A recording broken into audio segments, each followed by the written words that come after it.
I salute you, my baby doll friends. What's going on with the Richard Heart ecosystem? The prices are still depressed.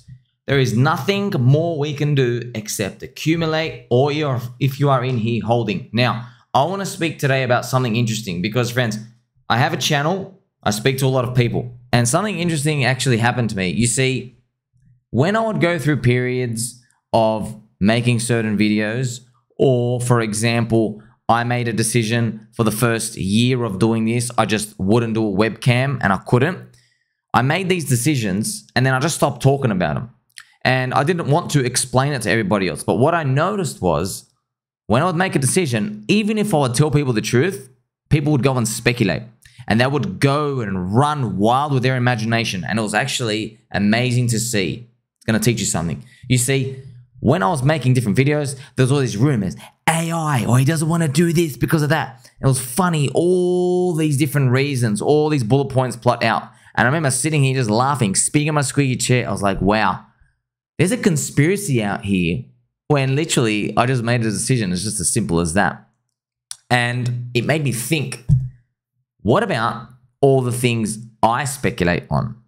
What about you? The things that we wish we knew the answers to, it's probably a lot more simple than we think, okay? Now, this is pretty strange, right? Coming from a dude who literally covers aliens.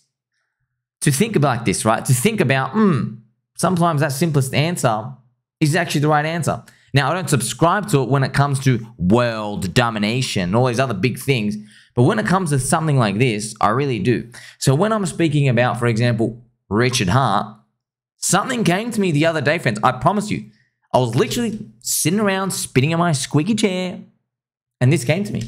I thought, I have this strange cosmic universe feeling that everybody is missing a big part why Richard Heart is missing, right? And he's not even really missing. He's still there, just posting on Twitter. But they're like, why not streams? Why not any of these other stuff, okay? And it just hit me, right? It hit me. I go, well, the obvious one is a big part of the corrupt SEC. So he can't be served or do anything else, okay? But I promise you, I've seen these scenarios before.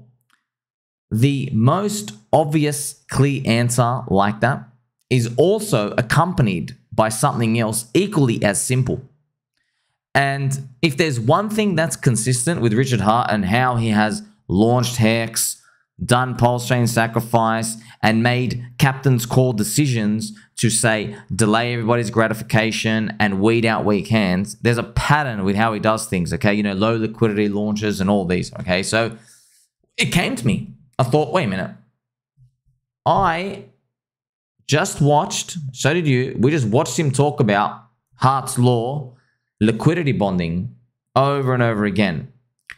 And what did we see? We saw sacrifice projects launch, take PulseX's money and Hexicans, promise things.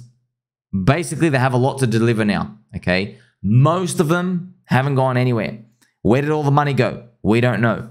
Everybody's been totally ravaged, right? Mostly. Okay, some of them have done okay, but for the most part, they haven't. So I believe consistent with his behavior in the past, he just doesn't want those sacrifice projects to free ride from PulseChain, PulseX, and HEX community.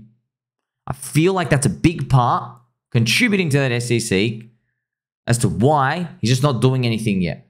Okay, and it does make sense, friends, because you have to imagine yourself with a limited number of money. Let's say you had an ecosystem and you had a cult. Okay, let's use an example. Let's say you literally had 100,000 people in your cult and you had a limited amount of money. Now, yes, you have a lot of money, but it's still limited. And you don't want to give money to non-believers. So there are things you will do to make sure you get the non-believers out. For example, long periods of inactivity. Okay? Another example, with these sacrifice phases that have now concluded and launched and ravaged everybody, you have to delay your upgrades, your promotion, your streaming, the positive marketing. You have to delay it. Why? Because if you keep promising things, not even really promising, friends, doesn't really promise anything, but if you just show up, people hold on to that hope because they want to dump for just that final 2 or 3x. But here's the thing. The more of those people who are still in the system, it's a chain around your neck. It's keeping you way down. And so you can't actually progress. These people who should be dumping down here, because you showed your face and you gave them promise and hope, they're going to wait until next year, January. And then you give them hope again till March. And now suddenly, when we thought we should be up 10x higher, you might find we're only up 6x higher. What's happening? Those people who should have dumped at the low, now they are gravity on the way up. This is exactly what happens, friends. This is also referred to as shaking out the weak hands. Okay, now, so when I explored this, I thought, well, this is exactly what I would do if I was in charge. Okay, because it's not just like whether you are a good person or a bad person. It's not that. It's literally you have a limited number of dollars. You want to reward believers and you want to make sure the non-believers are out. Okay, if you go on Twitter, you see a lot of the Hexicans talk about Richard Hart, 52 weeks to shake out the weak hands. And let me tell you something, friends. Whenever there's a common narrative and everybody believes it, it's usually wrong. But the funny part is, you know, this 52 weeks to shake out the weak hands narrative? I was skeptical at the start. I'm like, oh man, that's cope. That's just straight cope. We all think it's cope. There's only a few people. So it's actually, you know, out of 100 people in a room, 90% of us say, nah, that's a cope narrative, 52 weeks. You're just like summarizing jargon, makes no sense. Okay. And it's the 10% of believers who go, no, it probably really is. Okay. So I'm actually leaning towards it. Whether it's by chance or by fluke or the unicorn fairy dust, I'm actually really starting to lean towards, you know what? I think that's actually what's happening. I think he had hopes that the launch would be better. He probably had dreams that would be better. But reality wasn't. And let me tell you something, friends. Elon Musk, Tim Apple, Stephen Jobs, all these other people, right? William Gates made Microsoft, right? Billy Gates, all these people, you know, Jeff Bezos, when they make it to the top, it's not that they don't have a perfect streak of just luck and success. They don't, okay? You read all the billionaire books. These people get crushed. They go through the same economic recessions. They go through backstabbings. They go through legal troubles. They go through all these people coming out. There's divorce and women issues. You know, you don't even know who your kid is. All these things come out. But the difference is these people, they're just hardwired to be the top 0.1% of decision makers.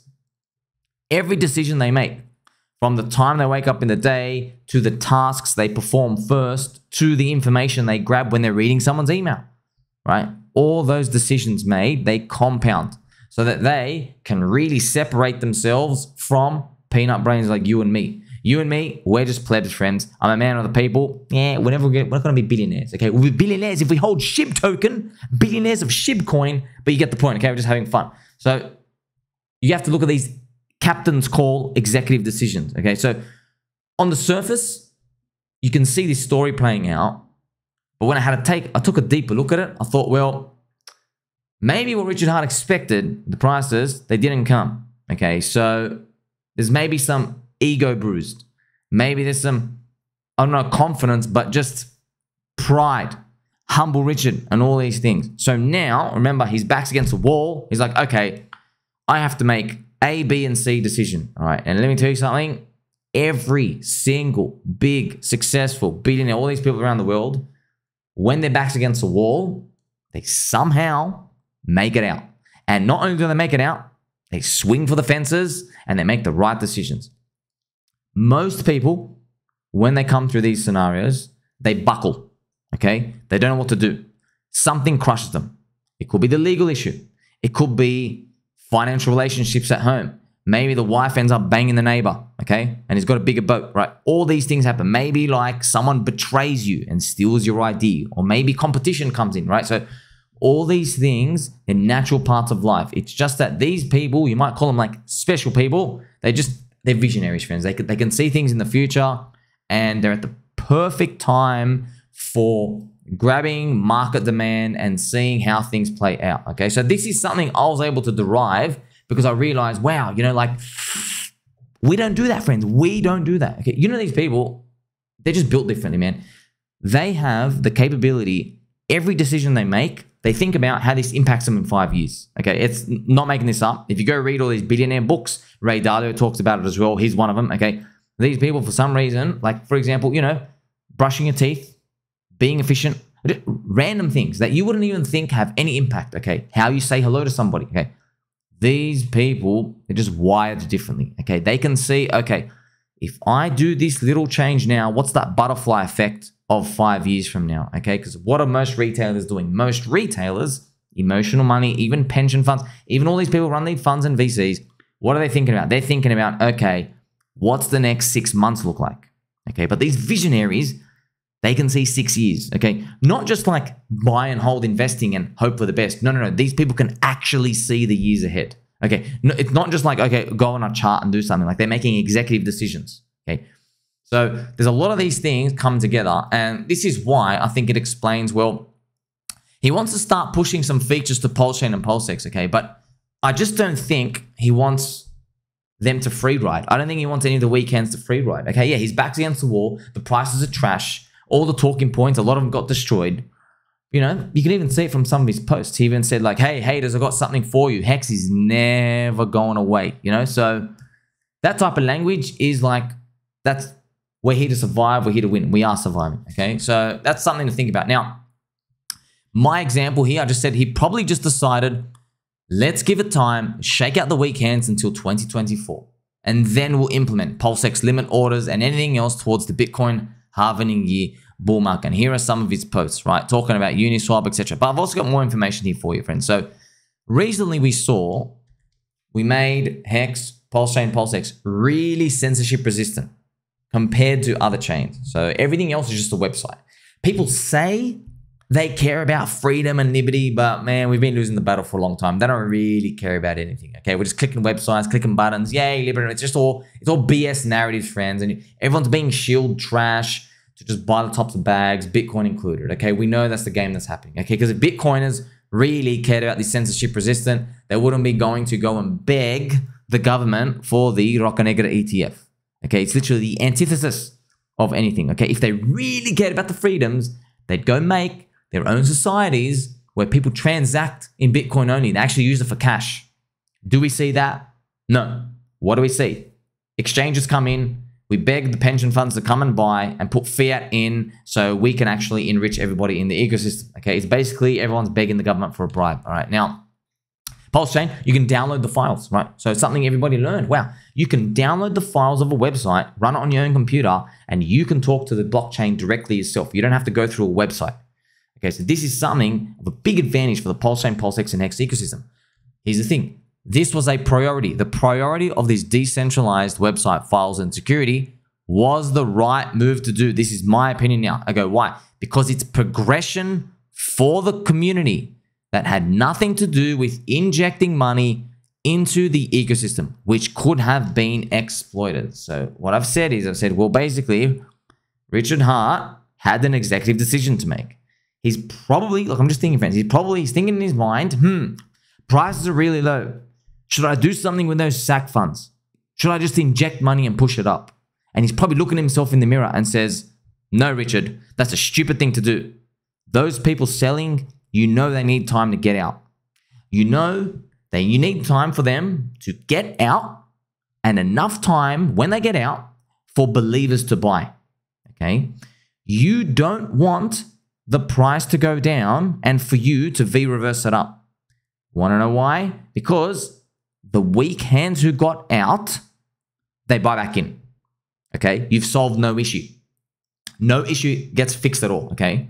So, talking about markets here and the psychology of everything. Okay? So, for a healthier market to progress, he's probably, obviously, friends, he knows this. He just doesn't talk about it to you guys. Okay? Because you wanted to be some decentralized big thing. This is how markets work. Okay? This is how markets get healthier over time. It's how they get more mature. All right? So, he's probably thinking in his mind, he goes, well, you know, prices are down, prices suck, down 99%. He goes, yeah, I could send this back.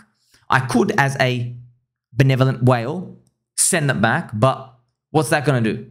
We're going to cheer prices, and then those weak hands who are still in the freaking system, they're going to dump straight away anyway. And he knows that. We've seen many examples, by the way, of this. Many examples in crypto of the exact same thing happening, okay? So you even saw it really recently in Mintra. Somebody bought it up 12x. Literally everybody just dumps down. You see? So if you're wondering what would happen with the sacrifice funds if they went directly injected into the PulseX and HEX coins, goes up. Weekends get out, and then they laugh at everybody, call everybody a Ponzi scammer because they're out now, okay? So at the end of the day, that's what I feel, friends. Remember, I'm just sniffing, just literally a dude rescuing crocodiles part-time. Look, I wear this hat, friends. You can't trust anybody who wears this hat. But I'm just telling you, I can smell things. I can see things. I'm feeling that's what's happening, okay? There's a bit more evidence to it as well because we're having a lot of fun, okay? But first, I've realized I haven't played for you. Play some angel music, actually, friends. Play some angel music right now. Okay, look. Why was this a good captain's call? Because it's a sign we are moving forward with fundamentals, but it has nothing to do with price, okay? So whether he did this intentionally or not, this is a positive thing for the ecosystem because Richard Hart has been focusing on this decentralization, okay? He went to every single of the websites. He goes, no, we got to do it now. Instead of reversing the prices up and rewarding all the copers, all right, who are crying about lower prices, friends, I'm crying about lower prices too, okay? You understand, okay? Instead of reversing up, he says, okay, let's fix the most important part first. If we get everybody used to this decentralization part, which is actually a positive for the ecosystem, by the time Bitcoin halvening and the bull run comes, okay, we're all used to it already. It's not a shock to the system, okay? And guess what? The people, friends, who are buying now because of this censorship resistance, they actually know what crypto's about.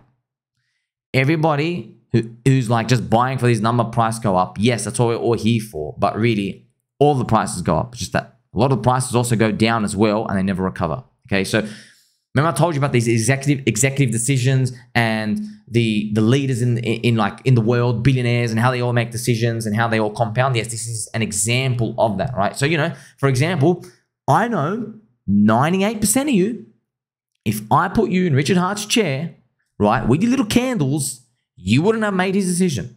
What you would have done, most likely, is you would have got some of your money, maybe like 10,000 of his Bitcoin. He would have made a floor on HEX. He's like, that's it. You're not dropping below minus 95% down.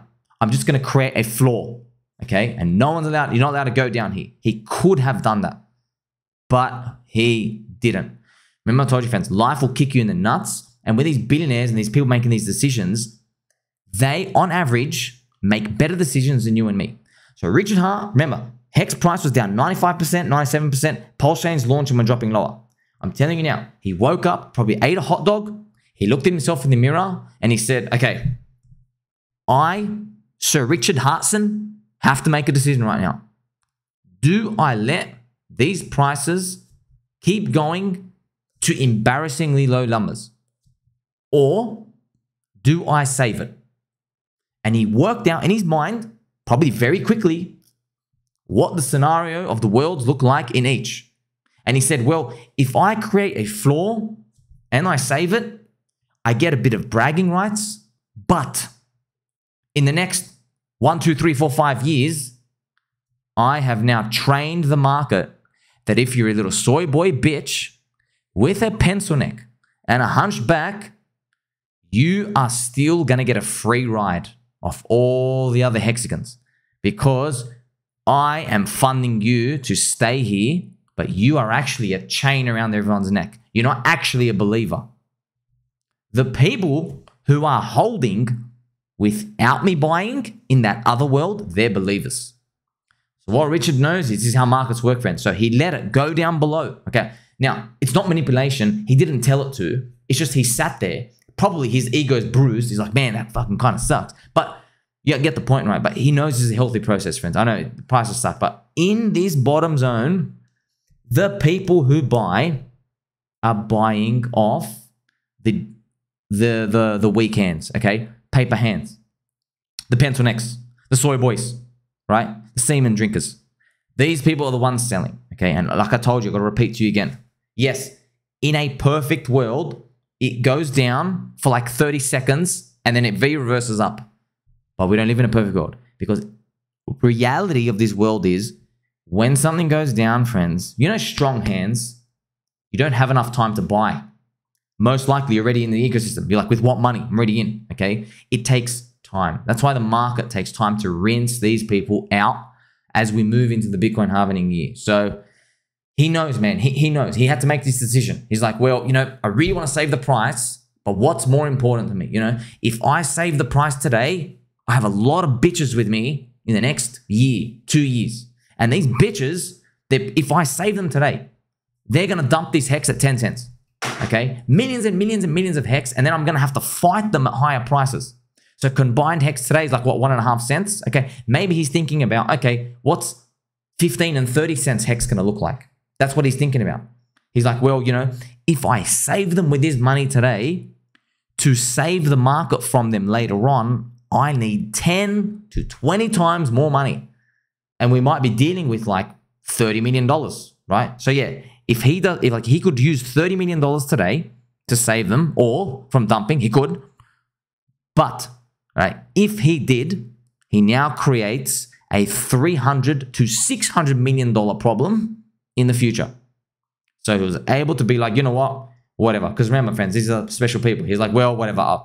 Just being honest here, okay? This might not sound nice to everybody, but I don't give a shit. I'm just telling you, he probably said to himself, I could probably invent another narrative and just, you know, market better, and that's it. We'll just move on, okay? Because he's probably already in his mind used other coins and other examples about where founders and leaders and other things have like changed the narrative. And wink, wink, have you heard of a coin? Bitcoin, okay? Started as digital peer-to-peer cash, moved its narrative. Now it's moving as, you know, it used to be FU money. Now it's literally becoming like government money. You know what I mean? Like the narrative changes, and he knows this, okay?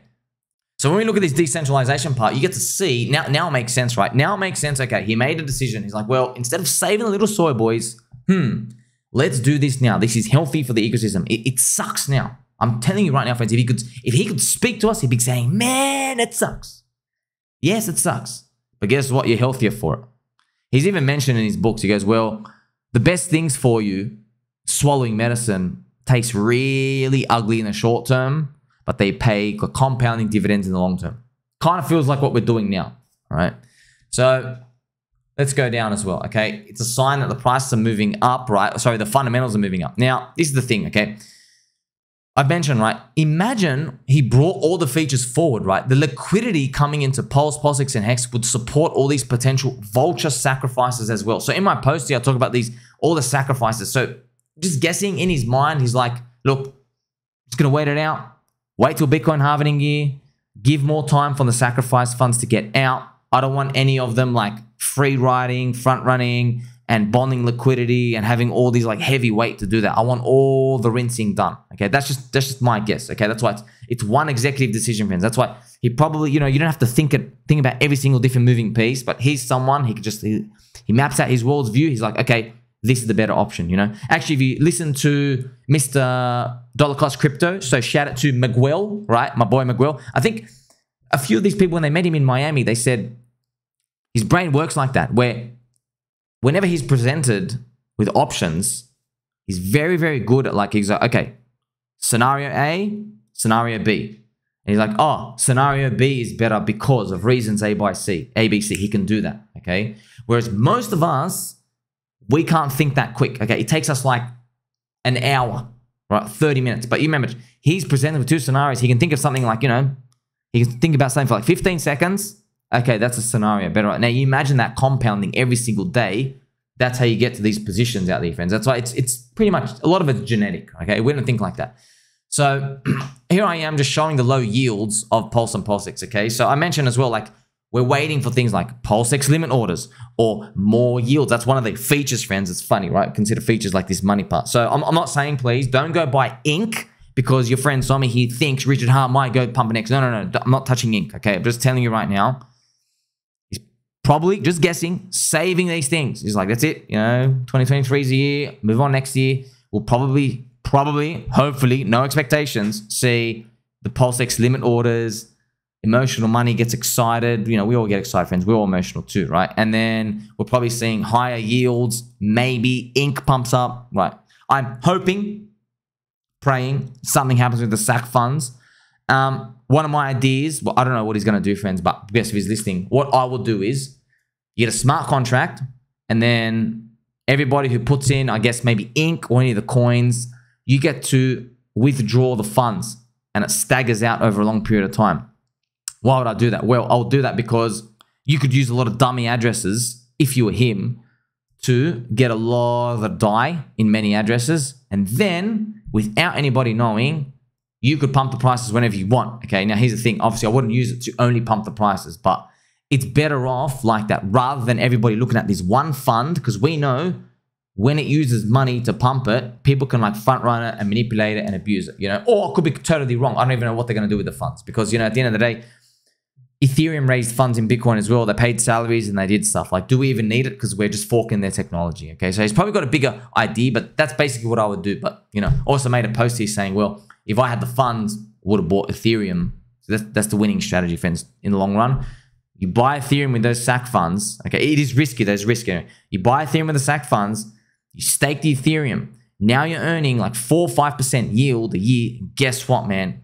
If Ethereum goes to like 8 to 10K by the end of the decade, I mean, you have billions and billions and billions, and you've effectively vampired Ethereum, and the yield, the inflation of Ethereum pumps up the whole ecosystem. Okay, so I don't know if this is some sort of grand plan. Man, it would have been great. I mean, for all we know, that was probably his intention. It's just that if Bitcoin's 10K, he was waiting for $500 Ethereum. It's just that it stopped. But once again, it comes back to this position of when we have to think about, well, you know what? He makes these executive decisions and captain's call. He probably has, okay, if I can't do this world, I have choices B, C, and D to choose from. What are they going to be? And we're probably witnessing it right now. So I want to remind you as well, most important part, right? If you go back and look at the history of crypto, the real money is made starting in the Bitcoin halvening year, which is 2024 coming next. I think there's a reason why Richard Hart launched HEX. It was December 2019, ready for the Bitcoin halvening year. Okay, that's the key.